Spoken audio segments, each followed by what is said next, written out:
ವೀಕ್ಷಕರೇ, ನಿಮಗೆಲ್ಲ ಗೊತ್ತಿರುವಂತೆ ಡಾಕ್ಟರ್ ಕೆ ಸುಧಾಕರ್ ಅವರ ರಾಜಕಾರಣ ಯಾವಾಗಲೂ ದೂರಾಲೋಚನೆಯಲ್ಲೇ ಇರುತ್ತೆ.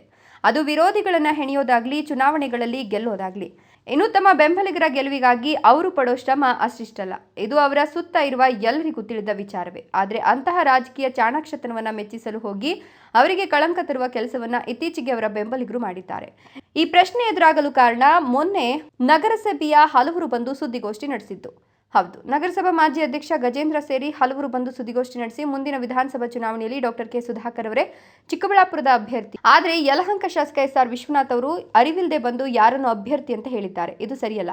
ಅವರು ಚಿಕ್ಕಬಳ್ಳಾಪುರ ವಿಚಾರದಲ್ಲಿ ತಲೆ ಹಾಕಬಾರದು ಎಂದೆಲ್ಲ ಗಜೇಂದ್ರ ಹೇಳಿದ್ರು. ಆದರೆ ಪತ್ರಕರ್ತರು ಕೇಳಿದ ಯಾವುದೇ ಪ್ರಶ್ನೆಗೆ ಉತ್ತರಿಸಲಾಗದೆ ತಬ್ಬಿಬ್ಬಾದ ಗಜೇಂದ್ರ ಕೊನೆಗೆ ಸುದ್ದಿಗೋಷ್ಠಿ ಬರಕಾಸ್ತು ಮಾಡಿದ್ರು.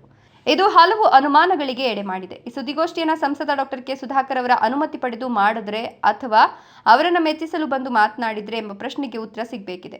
ಯಾಕಂದ್ರೆ ಸುಧಾಕರ್ ಅಂತಹ ನಾಯಕರು ತಮಗೆ ಟಿಕೆಟ್ ಬೇಕು ಎಂಬ ವಿಚಾರದಲ್ಲಿ ಇಂತಹ ಕಾಂಜಿ ಪಿಂಜಿ ನಾಯಕರ ಮೂಲಕ ಹೇಳಿಸಬೇಕಾದ ಅನಿವಾರ್ಯ ಇಲ್ವೇ ಇಲ್ಲ. ಹೈಕಮಾಂಡ್ ಮಟ್ಟದಲ್ಲಿ ಅವರಿಗೆ ಅವರದ್ದೇ ಆದ ಸಂಪರ್ಕಗಳಿವೆ. ಸಂಸತ್ ಸ್ಥಾನದ ಟಿಕೆಟ್ ಪಡೆದವರಿಗೆ ವಿಧಾನಸಭಾ ಟಿಕೆಟ್ ಪಡೆಯೋದು ಕಷ್ಟವೇ?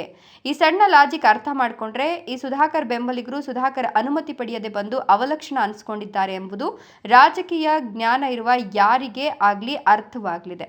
ಪಕ್ಷಕ್ಕೆ ನಿಮ್ಮ ಕೊಡುಗೆ ಏನು ಅಂದ್ರೆ ಸುದ್ದಿಗೋಷ್ಠಿಯಲ್ಲಿ ಕೂತಿದ್ದ 10 ಮಂದಿಯಲ್ಲೂ ಉತ್ತರ ಇರಲಿಲ್ಲ. ಬಿಜೆಪಿ ಕಚೇರಿ ಜಿಲ್ಲಾ ಕೇಂದ್ರದಲ್ಲಿ ಎಲ್ಲಿದೆ ಅಂದ್ರೆ ಅರೆಬೆಂದ ನಾಯಕನೊಬ್ಬ ದೊಡ್ಡ ಗಣೇಶ ದೇವಾಲಯದ ಮುಂದೆ ಇದೆ ಅಂತ ಹೇಳುವ ಮೂಲಕ ಪಕ್ಷದ ಯಾವುದೇ ಚಟುವಟಿಕೆ ನಮಗೆ ಅರಿವಿಲ್ಲ ಎಂಬುದನ್ನು ಬಹಿರಂಗಪಡಿಸಿದ. ಆ ಕಚೇರಿ ಖಾಲಿ ಮಾಡಿ ಯಾವ ಕಾಲವಾಗಿದೆ ಅದು ಗೊತ್ತಿಲ್ಲದ ನೀವು ಬಿಜೆಪಿಯಲ್ಲಿದ್ದೀರಾ ಎಂಬ ಪತ್ರಕರ್ತರ ಪ್ರಶ್ನೆಗೆ ಎಲ್ಲರೂ ಪೆಚ್ಚಾಗುವಂತಾಯಿತು. ಇನ್ನು ನೀವು ಸುಧಾಕರ್ ಬೆಂಬಲಿಗರೇ ಅಥವಾ ಬಿಜೆಪಿ ಕಾರ್ಯಕರ್ತರೇ ಎಂಬ ಪ್ರಶ್ನೆಗೆ ನಾವು ಸುಧಾಕರ್ ಬೆಂಬಲಿಗರು, ಅವರು ಎಲ್ಲಿದ್ರೆ ಅಲ್ಲಿ ನಾವಿರ್ತೀವಿ ಅಂತ ಹೇಳುವ ಮೂಲಕ ಬಿಜೆಪಿ ಪಕ್ಷದ ನಿಷ್ಠರ ಕೆಂಗಣ್ಣಿಗೆ ಸಂಸದರು ಗುರಿಯಾಗುವಂತೆ ಮಾಡುವಲ್ಲಿ ಈ ನಾಯಕರು ಯಶಸ್ವಿಯಾದರು. ಅಷ್ಟೇ ಅಲ್ಲ, ಈ ನಾಯಕರು ಯಾವುದೇ ಪೂರ್ವ ತಯಾರಿ ಇಲ್ಲದೆ ತಾವು ಹೇಳಿದ್ದನ್ನ ಬರೆದುಕೊಂಡು ಹೋಗ್ತಾರೆ ಎಂಬ ಹುಂಬುತನದಲ್ಲಿ ಸುದ್ದಿಗೋಷ್ಠಿಗೆ ಬಂದಿದ್ರು ಎಂಬುದಕ್ಕೆ ಮತ್ತೊಂದು ವಿಚಾರವೂ ಇದೆ.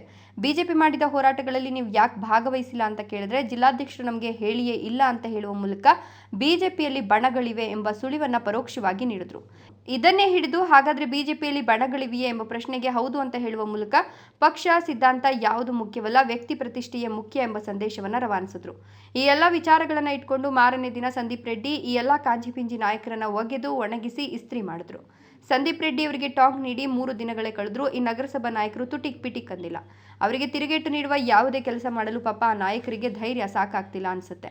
ತರ್ಕಬದ್ಧವಾಗಿ ಸಂದೀಪ್ ರೆಡ್ಡಿ ಕೇಳಿದ ಪ್ರಶ್ನೆಗಳಿಗೆ ಉತ್ತರವಿಲ್ಲದೆ ನಾಯಕರು ತುಟಿ ಬಿಚ್ಚಿದ್ದು ವ್ಯಕ್ತಿ ಪೂಜೆ ವಿಚಾರವಾಗಿ ಅಂದು ಸುದ್ದಿಗೋಷ್ಠಿಯಲ್ಲಿ ನಾಯಕರು ಆಡಿದ ಮಾತುಗಳನ್ನು ಹೈಕಮಾಂಡ್ಗೆ ರವಾನಿಸುವಲ್ಲಿ ಸುಧಾಕರ್ ವಿರೋಧಿಗಳು ಮುಂದಾಗಿದ್ದಾರೆ ಎಂಬ ಮಾತುಗಳು ಕೇಳಿಬಂದಿವೆ. ಸಾಲದೆಂಬಂತೆ ಹರಿಕೃಷ್ಣ ಚಾರಿಟಬಲ್ ಟ್ರಸ್ಟ್ ಮೂಲಕ ಮೊನ್ನೆ ಗೋದಾನ ಮಾಡಿದ್ದ ಹರೀಶ್ ರೆಡ್ಡಿ ಇತ್ತೀಚೆಗೆ ಸುದ್ದಿಗೋಷ್ಠಿ ನಡೆಸಿದ್ರು. ಇದಕ್ಕೆ ಕಾರಣ ಮಹಾಶಿವರಾತ್ರಿಯ ದಿನ ಉಚಿತ ಆಟೋ ಸೇವೆ ಒದಗಿಸೋದಾಗಿತ್ತು. ಆದರೆ ಪತ್ರಕರ್ತರು ರಾಜಕೀಯವಾಗಿಯೂ ಪ್ರಶ್ನೆ ಕೇಳಿದ ಕಾರಣಕ್ಕೆ ಹರೀಶ್ ರೆಡ್ಡಿ ತಾವು ಚಿಕ್ಕಬಳ್ಳಾಪುರದ ಬಿಜೆಪಿ ಟಿಕೆಟ್ ಆಕಾಂಕ್ಷಿ ಅಂತ ಹೇಳಿದ್ರು. ಅಲ್ಲಿಗೆ ಬಿಜೆಪಿಯಲ್ಲಿ ಮತ್ತೊಬ್ಬ ಆಕಾಂಕ್ಷಿ ಬೆಳಕಿಗೆ ಬಂದ್ರು. ಇದಕ್ಕೂ ಇದೇ ಸುಧಾಕರ್ ಬೆಂಬಲಿಗರ ಬಾಯಿ ಒಡಕುತನವೇ ಕಾರಣ ಎಂಬುದು ಹೇಳಬೇಕಾಗಿಲ್ಲ ತಾನೇ.